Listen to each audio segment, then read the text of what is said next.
एक बार की बात है, एक शहर में एक बहुत ही संपन्न यानी कि बहुत ही अमीर व्यक्ति रहता था। उसे ये सारी दौलत, शोहरत व सुख सुविधाएं अपने पिता से विरासत में मिली थी। वह बचपन से ही राजा महाराजाओं के जैसे जीवन व्यतीत कर रहा था, किंतु इतना संपन्न होने के बावजूद भी वह व्यक्ति खुश नहीं था, क्योंकि उसके पास ऐसी कोई इच्छा नहीं थी जिसे पूरा करने के लिए वह जिंदगी जिए। उसके पास पहले से ही सब कुछ था।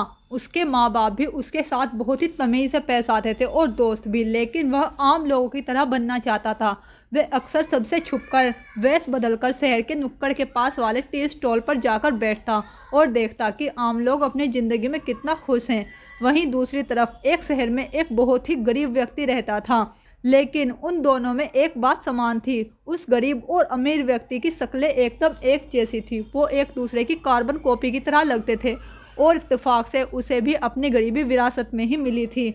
उसके घर में एक वक्त का खाना भी बड़ी मुश्किल से बन पाता था।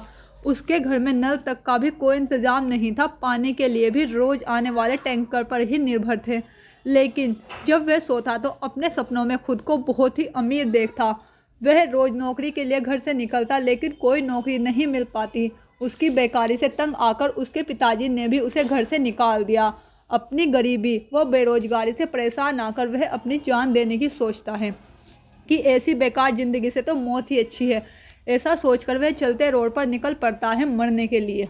वहीं दूसरी तरफ वह अमीर व्यक्ति अपनी अमीरी से परेशान होकर मरने की ठान लेता है। वह भी अपनी बड़ी सी कार लेकर जान देने के इरादे से रोड पर निकल पड़ता है। वह अपनी कार को हाई स्पीड पर चलाता है, तब उसकी कार से वह गरीब व्यक्ति टकरा जाता है, जो कि उस अमीर व्यक्ति की तरह जान देने को घर से निकला था। वह अमीर व्यक्ति तुरंत ही कार से उतरकर उस गरीब व्यक्ति को उठाता है, जो कि उसकी कार से टकरा गया। जैसे ही वह उस गरीब व्यक्ति की शक्ल देखता है, वह हैरान रह जाता है, क्योंकि वह गरीब व्यक्ति देखने में बिल्कुल उस अमीर व्यक्ति जैसा था। उस गरीब व्यक्ति को देखकर उसे ऐसा लगा मानो वह आईना देख रहा हो, एकदम हूबहू शक्ल। फिर वह अमीर व्यक्ति उस गरीब व्यक्ति को उठाकर कार में बैठाता है और अस्पताल ले जाता है। जैसे ही वह गरीब व्यक्ति होश में आता है तो वह अमीर व्यक्ति उससे पूछता है, क्या तुम ठीक हो? वह गरीब व्यक्ति भी उस अमीर व्यक्ति की शक्ल देखकर हैरान हो जाता है और कहता है, अरे